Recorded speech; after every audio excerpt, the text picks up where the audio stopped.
l'Arabie. Sur cette terre où l'eau est bien rare, les animaux luttent pour survivre.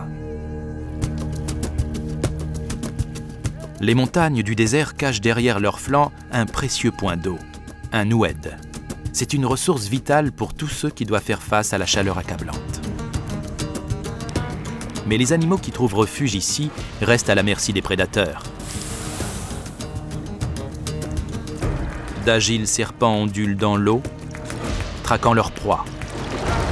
Des tarentules et des scorpions se cachent, tapis dans l'ombre. Et des renards du désert affamé rôdent sous le couvert de l'obscurité. Partez à la découverte des merveilles de l'Oued.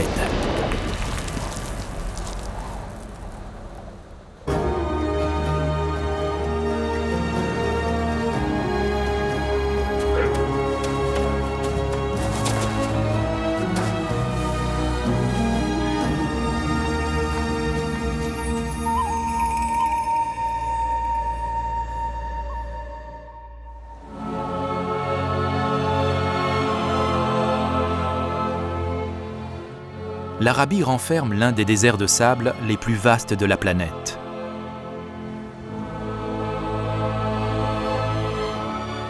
De larges étendues de dunes laissent place par endroits à des plaines de gravier écrasées par le soleil. Tout autour, d'impressionnantes montagnes dressent leurs silhouettes déchirées. Ici, les températures peuvent monter jusqu'à 54 degrés. Ce paysage apparaît toutefois dépourvu d'un élément essentiel à la vie. L'eau. Des vallées fluviales apparemment asséchées comme celle-ci font pourtant partie des rares endroits où l'on peut trouver de l'eau. Ici, dans la montagne, les parois rocheuses sont suffisamment dures et perméables pour recueillir le peu de pluie qui tombe. Elles créent ainsi des points d'eau qui peuvent être permanents ou temporaires. Ces petits étangs sont localement connus sous le nom d'Oued, qui signifie « vallée » en arabe. Cet Oued semble bien minuscule au milieu des étendues rocheuses et des imposantes montagnes. Il constitue toutefois l'une des rares oasis dans les environs, jouant un rôle vital pour la faune sauvage.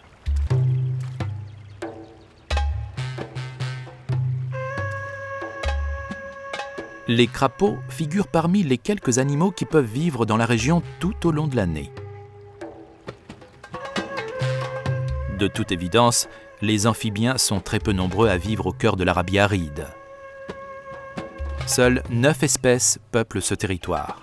La plupart d'entre elles se concentrent dans les zones plus fraîches situées à proximité du littoral. Le crapaud d'Arabie est la seule de ces espèces à avoir pénétré si loin à l'intérieur des terres arides. Par conséquent, il dépend entièrement de l'Oued.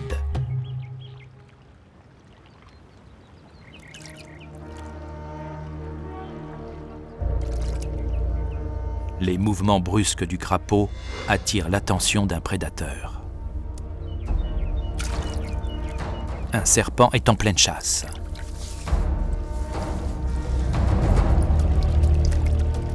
Cette couleuvre particulièrement meurtrière est très agile. Longue d'1,30 m, elle chasse dans l'eau en se déplaçant à la vitesse de l'éclair.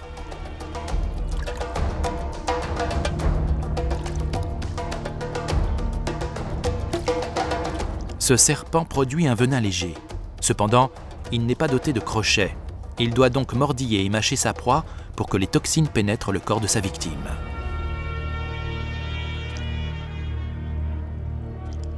Sa nourriture préférée n'est autre que le crapaud.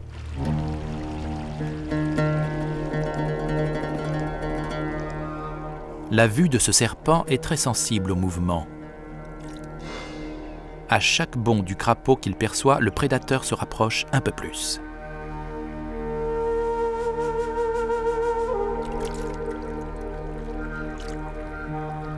Si le crapaud reste immobile, le serpent est toutefois incapable de détecter sa présence. C'est une véritable guerre des nerfs. Étonnamment, la langue du serpent semble incapable de percevoir le crapaud, même à une distance si rapprochée.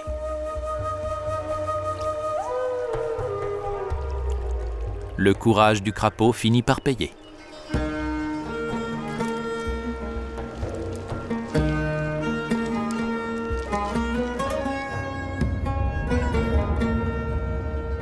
Cette oued traverse les montagnes qui traversent le long de la côte est de la péninsule arabique.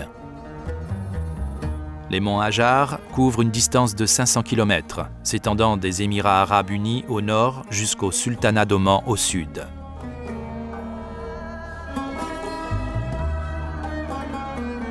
Avec des pics s'élevant à 3000 mètres d'altitude, cette chaîne de montagnes surplombe les plaines d'Arabie écrasées par le soleil depuis près de 20 millions d'années. Les vallées fluviales qu'elle renferme sont exposées à de longues périodes de sécheresse, ainsi qu'à des crues soudaines. Bien que le territoire soit hostile, les animaux réussissent péniblement à vivre.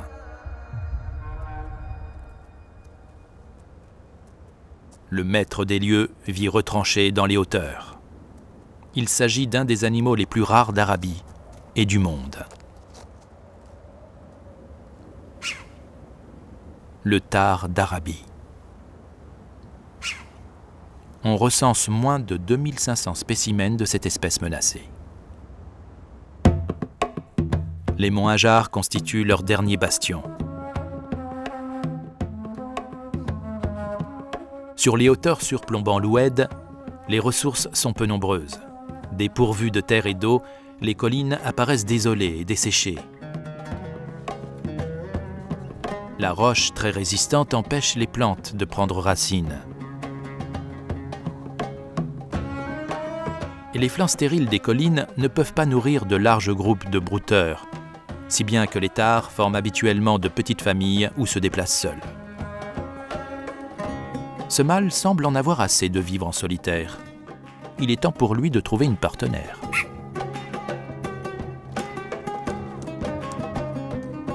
Ses sabots compacts et aussi caoutchouteux que des ventouses lui permettent de rester bien stable sur la roche et d'avancer fièrement. Il se pavane de la sorte au cas où des femelles le regarderaient. Il creuse la terre et se frotte contre le sol pour laisser son odeur. La terre ainsi retournée constitue un signe indiquant qu'un mâle vigoureux réside dans les parages.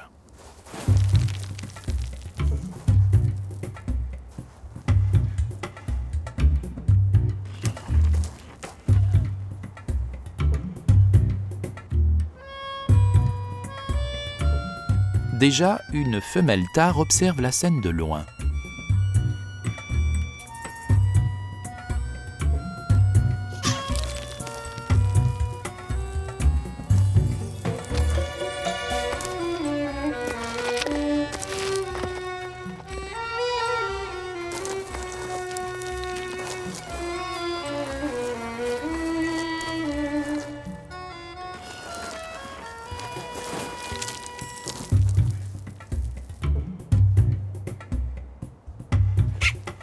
Mais le mâle devra visiblement redoubler d'efforts s'il veut pouvoir la convaincre.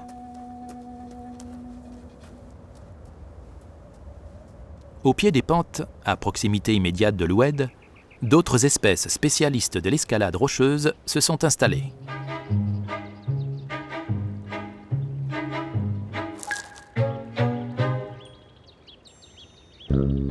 La plupart des lézards, comme ce gecko aux longs doigts en éventail, disposent de structures microscopiques ultra-adhérentes qui leur permettent de s'agripper aux parois rocheuses lisses et verticales.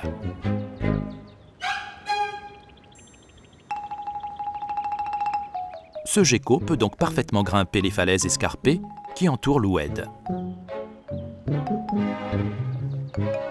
Il appartient à une espèce endémique de l'Arabie et vit principalement aux Émirats arabes unis et à Oman.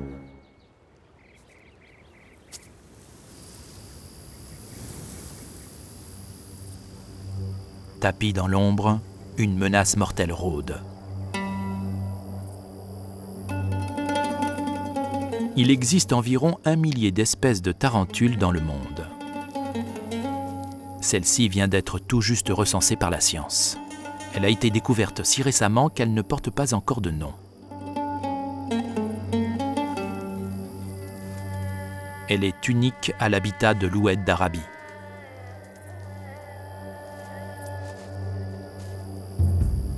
Cette énorme femelle est en train de transformer son antre creusé dans la roche en un piège mortel. Sur son dos, les 2 filières en forme de tube produisent une substance gluante qui, en séchant au contact de l'air, crée des fils de soie très résistants. L'araignée recouvre l'intérieur de son trou à l'aide de ces fils afin de renforcer les parois et d'éviter un effondrement.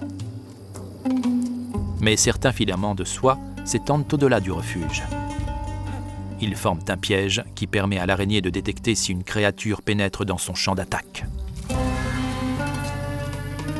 Une sauterelle constituerait un repas copieux. Pour une tarentule, celle-ci est assez petite. Son corps ne mesure en effet que 3 cm de diamètre. Mais cela ne l'empêche pas d'attaquer des proies aussi grosses qu'elle.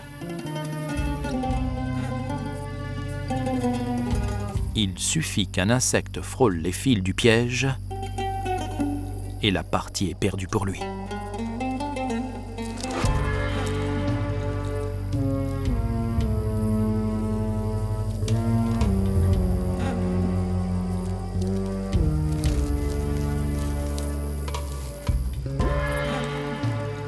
L'araignée tue sa proie grâce à l'arme caractéristique des tarentules, une impressionnante paire de crochets reliés à 2 glandes à venin. Ces crochets sont articulés et l'araignée peut les bouger comme des doigts pour transpercer sa victime et l'approcher encore plus près de sa bouche. Elle injecte des enzymes dans le cadavre qui commence à digérer les organes internes et réduisent ainsi l'insecte en une sorte de magma. La tarentule aspire ensuite entièrement sa victime, puis se débarrasse de la carapace vide.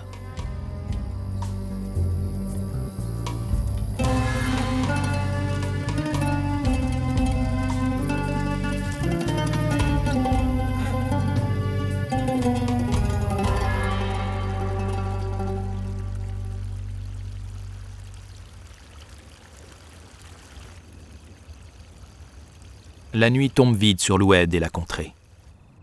La silhouette sombre des montagnes se découpe dans le soleil couchant.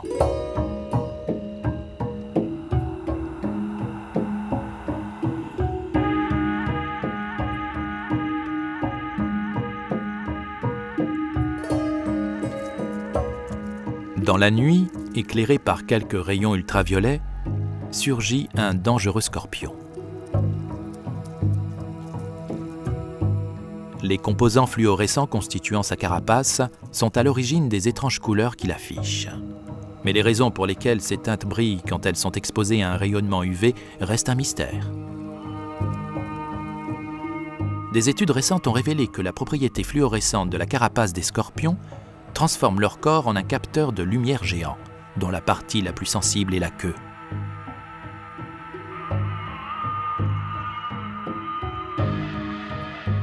En journée, les scorpions se cachent de la lumière agressive du soleil.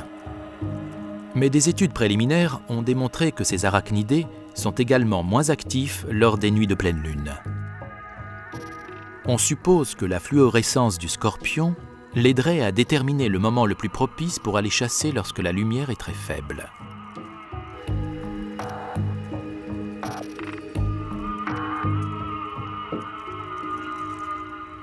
Lorsqu'il se met en chasse, de petites fentes à l'extrémité de ses pattes lui permettent de percevoir les vibrations dues aux déplacements qui sont effectués dans un périmètre de 50 cm autour de lui. Les sauterelles constituent une nourriture prisée aux alentours de l'Oued. Le scorpion possède des pinces puissantes pour se battre contre ses proies et les démembrer. Mais son arme principale se trouve ailleurs. Un dard est caché dans sa queue, recourbé et prêt à frapper. Il suffit d'une fraction de seconde pour que cette arme aussi fine qu'une aiguille injecte du venin à la victime qu'il pique s'il réussit à s'en approcher assez près.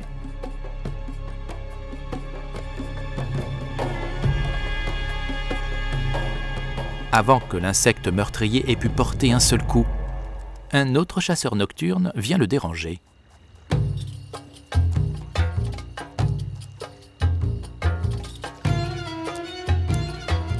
C'est un renard de Blanford.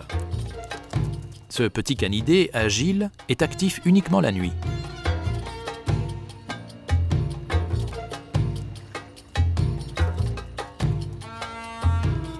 Il est doté de griffes acérées et de pattes qui agissent comme des ventouses, lui permettant d'avoir une bonne prise tandis qu'il grimpe aux rochers encerclant l'oued.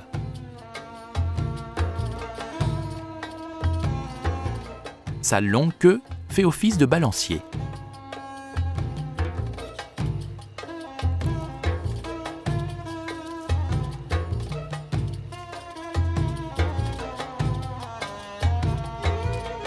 Il se nourrit aussi bien d'insectes que de plantes du désert.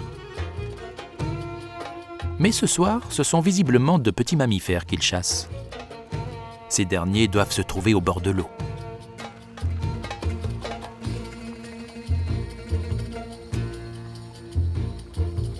Des chauves-souris se hâtent pour attraper les insectes attirés par l'eau. Mais il ne compte pas capturer l'une d'entre elles. Ses grandes oreilles à l'ouïe très fines ont perçu quelque chose. Une souris épineuse. Ce rongeur furet en quête de graines et d'herbes, se repérant dans le noir grâce à ses longues moustaches.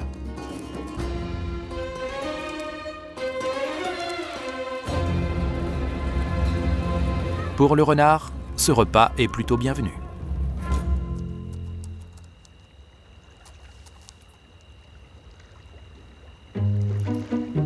Mais il n'est pas seul. Un renard roux d'Arabie rôde également dans les parages.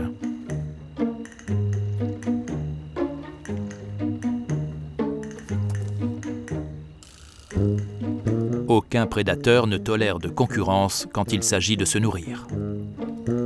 Les plus petits des rivaux sont généralement refoulés ou parfois tués. Les renards roux peuvent peser jusqu'à 2 ou 3 fois plus que les renards de Blanford d'1,5 kg.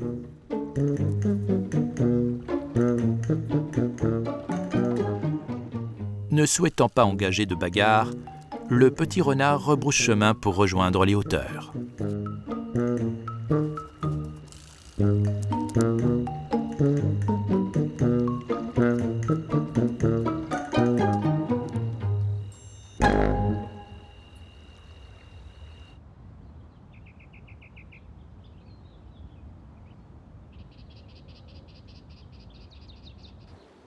Alors que le jour se lève sur l'oued et sa vallée, la chaleur est déjà bel et bien installée. En été, les températures peuvent atteindre 43 degrés.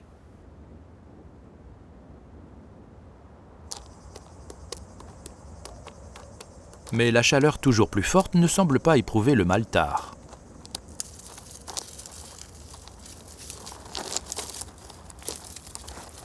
En cette matinée, il a décidé de redoubler d'efforts pour pouvoir trouver une partenaire.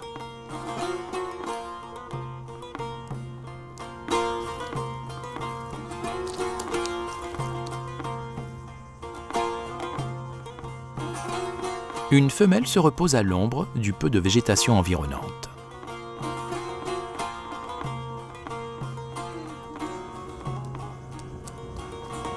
Il a beau tout essayer, et l'affiche a des intérêts manifestes.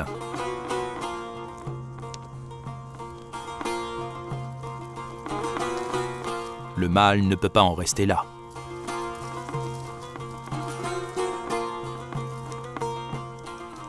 Des glandes situées à la base de ses cornes sécrètent une odeur forte et attractive.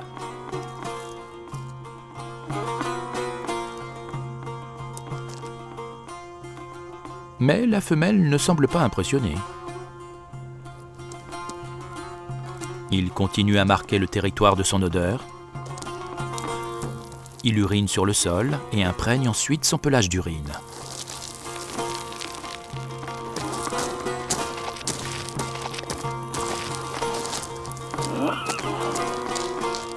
Son odeur corporelle est fortement marquée par les sécrétions de testostérone. Cette hormone indique aux femelles que le mâle est dans la force de l'âge et est prêt à s'accoupler.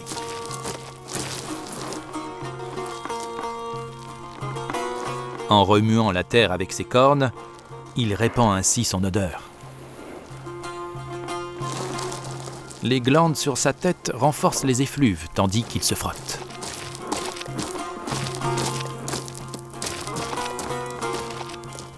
Il s'agit là du parfum caractéristique des tares mâles, auquel les femelles ont du mal à résister. Mais décidément, cette femelle semble toujours aussi peu intéressée.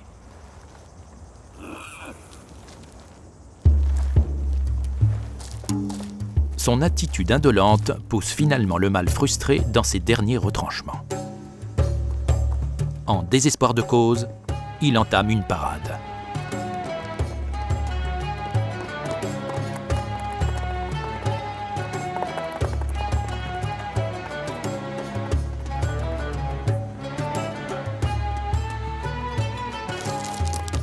Mais cela ne semble pas avoir l'effet escompté.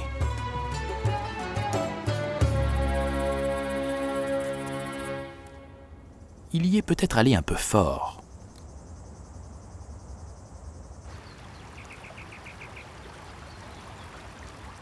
Quelques mètres plus bas, au fond de la vallée, les rares points d'eau présents regorgent de vie.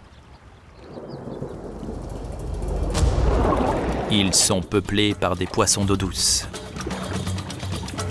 Seules 3 espèces subsistent au cœur des monts Hajar. Ces poissons appartiennent à l'espèce Gara baremiae. Ils vivent dans les étendues d'eau permanente et isolées de l'Oued. Ces petits poissons se nourrissent d'algues et d'autres détritus qu'ils décrochent des parois rocheuses emprisonnées dans l'eau.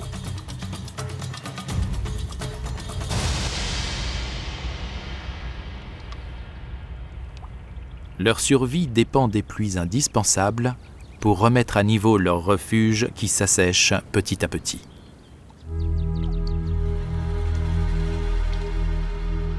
Mais les averses sont imprévisibles en Arabie. Certaines années, il ne pleut pas du tout. Alors, les étangs s'assèchent et les poissons qui y vivent meurent.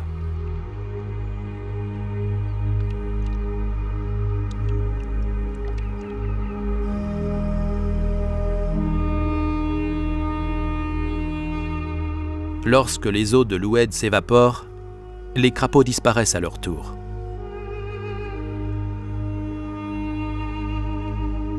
Mais cette disparition n'a rien de permanent. Les crapauds s'enterrent dans la boue et entrent dans un état de torpeur semblable à une hibernation. Ils ralentissent leur rythme cardiaque et leur métabolisme afin d'économiser leur énergie et la conserver jusqu'au retour de l'eau. Aussi incroyable que cela puisse paraître, les crapauds peuvent rester enterrés ainsi pendant 3 ans.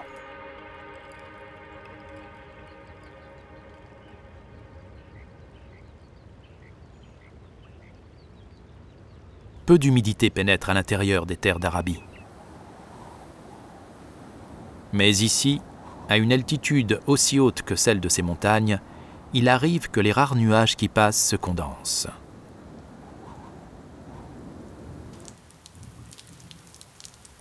Les premières gouttes de pluie apportent instantanément un peu de répit, attirant certains animaux hors de leur sombre demeure.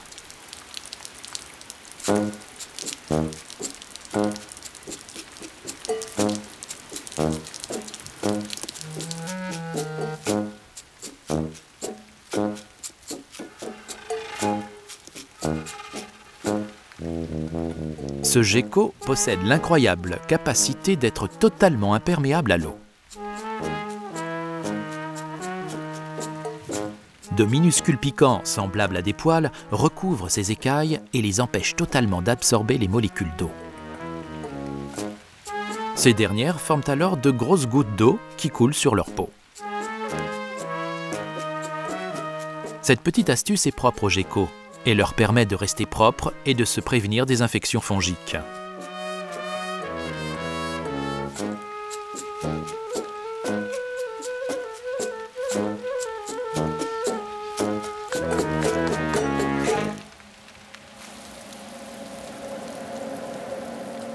80% de l'eau qui tombe sur les montagnes s'évapore.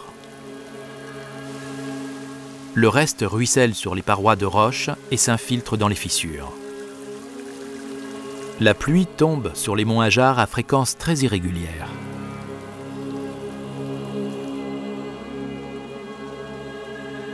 Seule une quinzaine de centimètres d'eau tombe chaque année, en une averse soudaine aussi brève qu'intense.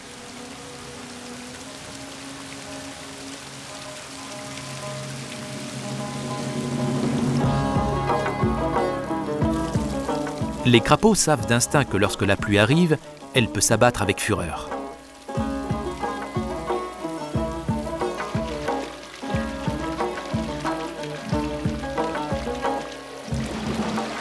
Ils se mettent en sécurité en hauteur pour éviter d'être emportés par les flots.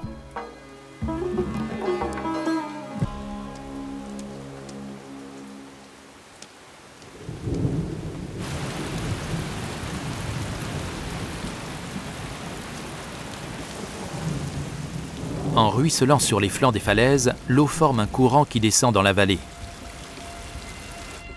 Les pluies légères peuvent ainsi transformer de calmes cours d'eau en de petits rapides.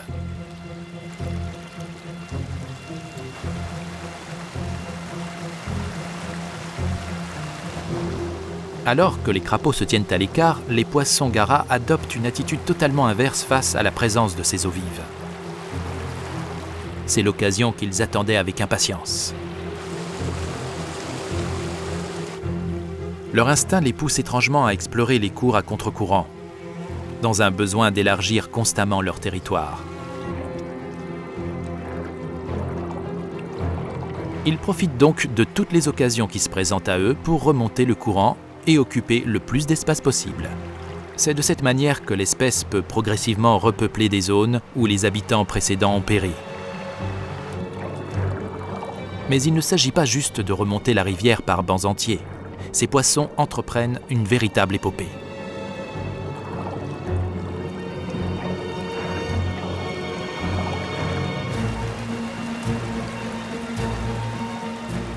Leur bouche ventousère, qui leur permet habituellement d'arracher les algues des rochers, leur sert d'ancre pour ne pas être emportés par les flots rapides.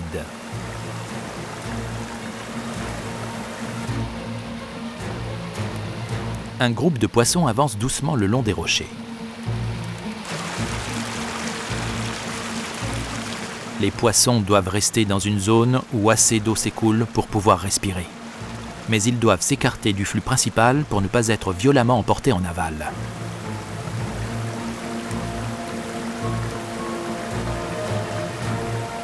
Les poissons peuvent parcourir ainsi jusqu'à 3 mètres.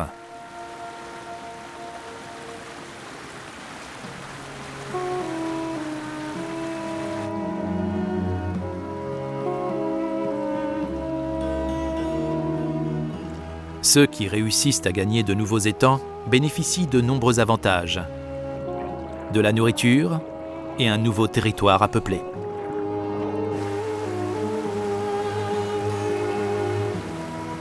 Le stress engendré par leur déplacement serait un facteur déclencheur du frai.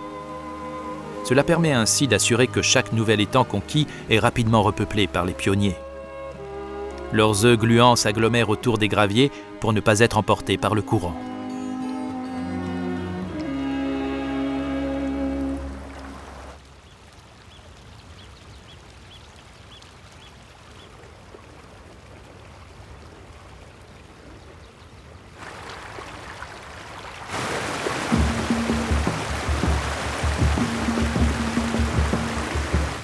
Mais les eaux vives ne sont pas de bon augure pour tout le monde. Si elles bénéficient à certaines espèces, elles compliquent les choses pour d'autres. Cette vipère endémique du sultanat d'Oman se cache généralement dans les fissures au sein des étendues d'eau, car ce sont de bons emplacements pour chasser. La soudaine montée des eaux fait fuir le serpent de son antre. Il lutte contre le courant.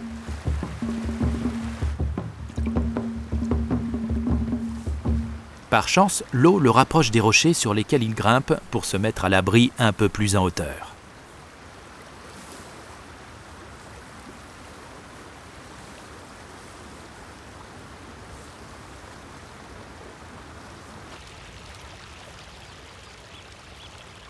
La montée des eaux ne dure pas bien longtemps.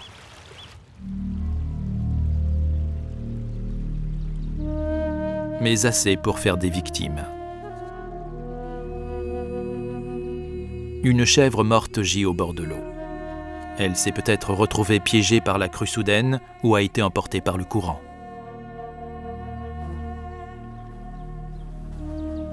Son cadavre en putréfaction fait le bonheur des insectes.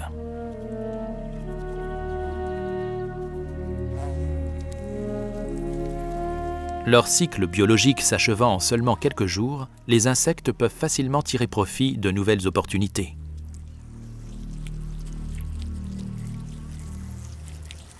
Ces mouches goûtent la chair de la chèvre avec leurs pattes. Leur bouche sécrète une salive riche en enzymes qui assouplissent la chair afin de la rendre plus facile à manger.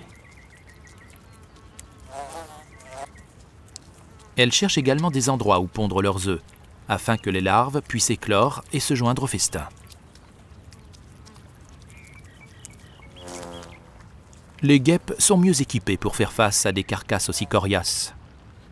Leur bouche puissante agit telle une cisaille pour déchirer la chair.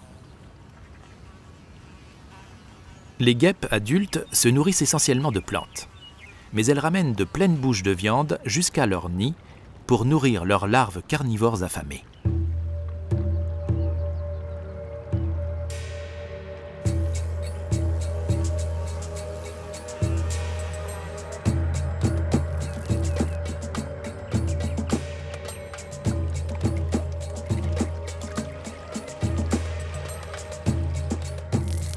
Les libellules font partie des prédateurs les plus redoutables de l'oued. Leurs yeux aux multiples facettes présentent 10 fois plus de variations de protéines que les yeux humains. Elles sont ainsi capables de percevoir une plus grande palette de couleurs. La netteté avec laquelle elles perçoivent les images leur confère une vue extrêmement perçante, jusqu'à 300 images par seconde, soit 6 fois plus que l'homme. Leurs 4 ailes battent 30 fois par seconde. Cela leur permet de faire preuve d'une incroyable agilité en vol. Telles de minuscules hélicoptères, elles peuvent voler dans n'importe quelle direction pour poursuivre et capturer leur proie.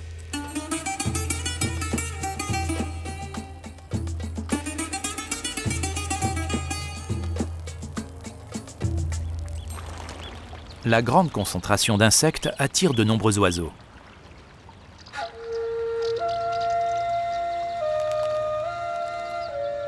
À l'instar des libellules, les hirondelles du désert attrapent les insectes qu'elles mangent en vol. Elles sont les membres les plus acrobatiques de la famille des hirondelles et peuplent généralement les hautes corniches qui surplombent l'oued.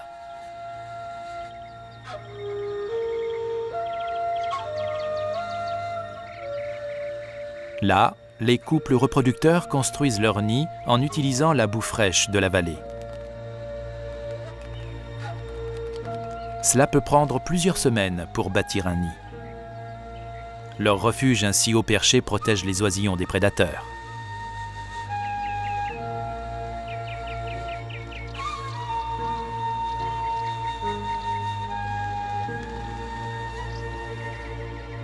Certains oiseaux n'ont pas besoin de se cacher en altitude pour assurer leur sécurité. L'engoulevent dispose d'une incroyable capacité de camouflage. Tant qu'il ne bouge pas, il passe complètement inaperçu. Il capture également des insectes pendant qu'il vole, mais uniquement la nuit. Le jour, il est inactif et se fait discret, restant au sol à l'abri des regards affamés.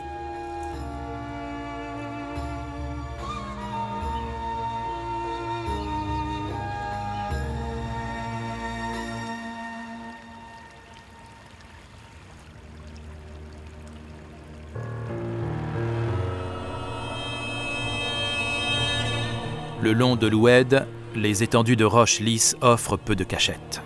Mais cela ne semble pas porter préjudice à ce prédateur expert en camouflage.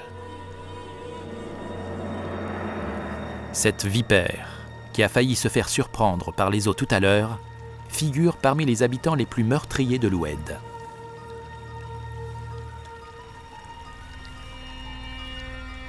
Ce serpent, de 75 cm de long, dispose de crochets inhabituellement longs et peut mordre en profondeur ses victimes en leur injectant un venin mortel. Il s'agit d'une espèce qui vit essentiellement dans les régions montagneuses, près des oueds, où elle peut tendre des embuscades aux proies qui se présentent.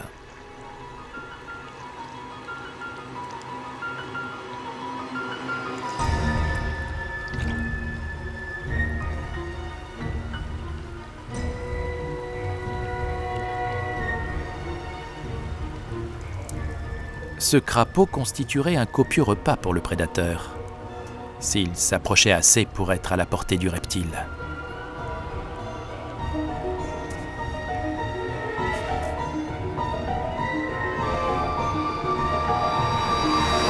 Mais il ne s'aventure pas assez près aujourd'hui.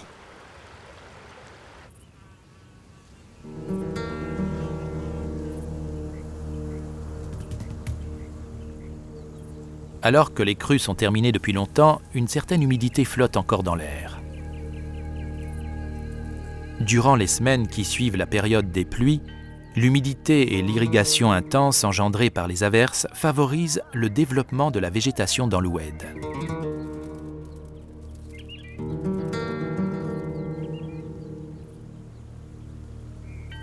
Dans les plaines de gravier, aucun signe visible n'indique que l'eau recouvrait la roche quelques jours auparavant.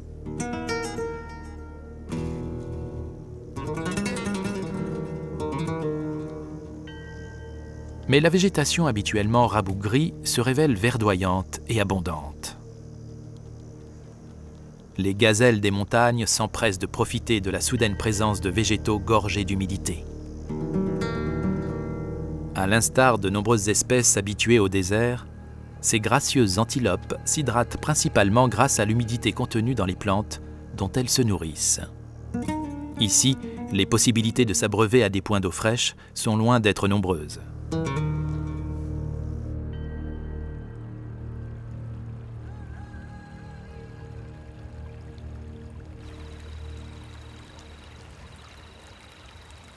Alors que le soir tombe sur l'Oued, un crapaud d'Arabie semble prêt à profiter au maximum de la nuit qui s'installe. Les crapauds sont des reproducteurs opportunistes. Et la pluie déclenche parfois leurs frais.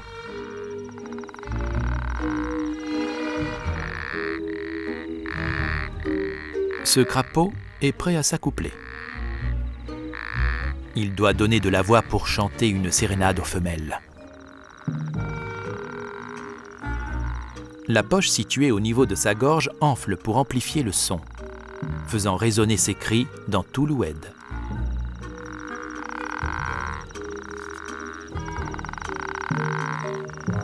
Plus son coassement est fort, plus ses chances de s'accoupler sont grandes.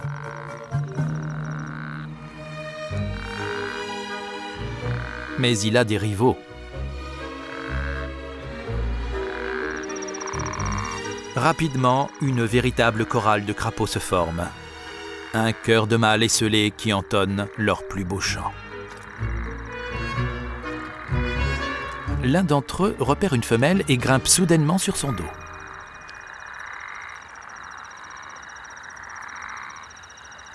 Il utilise les coussinets collants situés sur ses pattes avant pour s'agripper. Mais la femelle essaie péniblement de se débattre.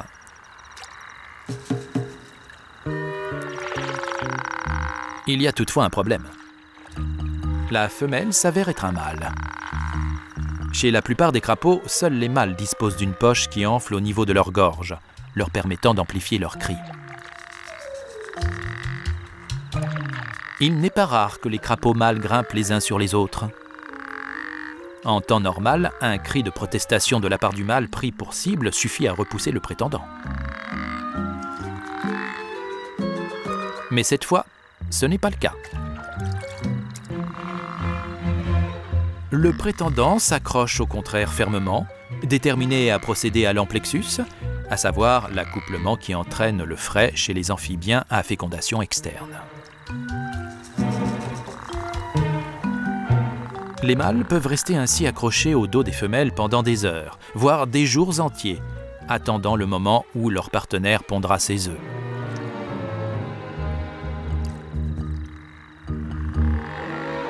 Lorsque la femelle pond enfin, le mâle répand alors son sperme sur les œufs pour les féconder.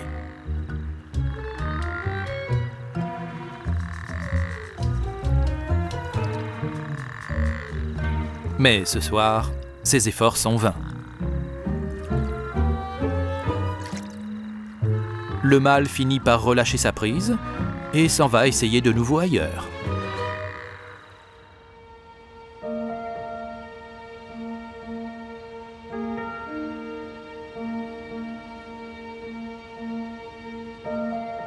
Alors qu'un nouveau jour se lève, les montagnes de l'Oued sont étrangement calmes.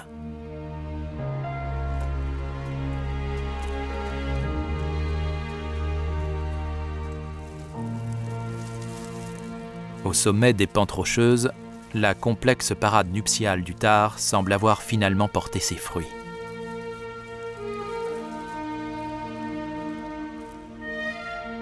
La femelle est revenue et ne quitte presque plus le mâle. Le couple restera ensemble dans le désert pour élever son petit. Avec encore seulement quelques milliers de Thars encore présents sur la planète, la progéniture de chaque couple reproducteur joue un rôle vital pour l'avenir de l'espèce.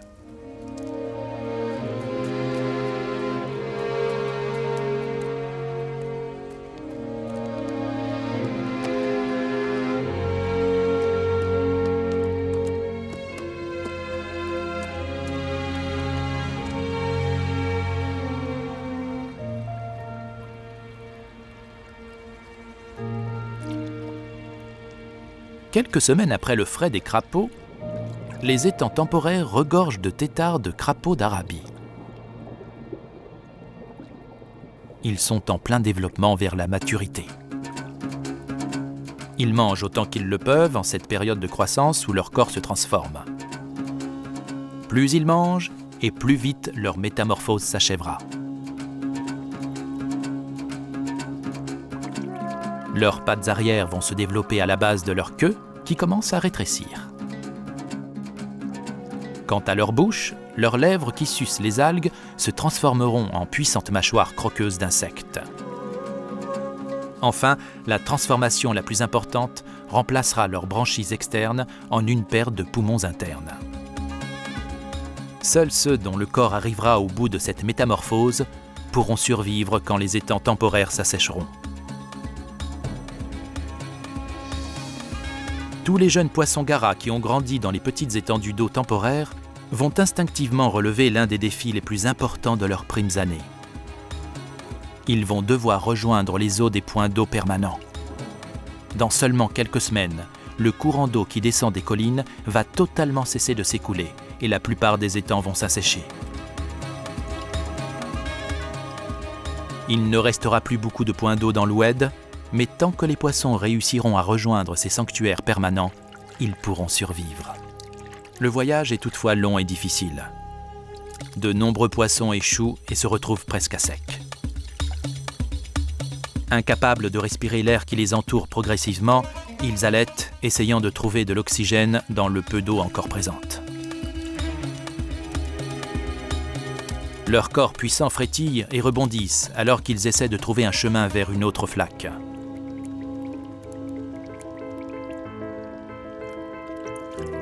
Quelques poissons chanceux réussissent péniblement à lutter et à survivre. Ces derniers sont généralement assez nombreux pour peupler l'étang et assurer le renouvellement de la population locale.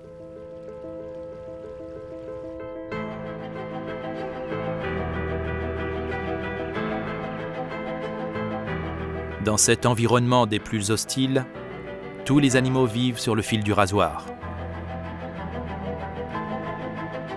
Le territoire peut se montrer aussi généreux qu'inhospitalier. Pour la plupart des espèces, l'existence serait impossible sans la présence des rares points d'eau nichés au cœur de l'Oued. Une oasis miniature sous le soleil d'Arabie. Une ligne de vie dans le désert.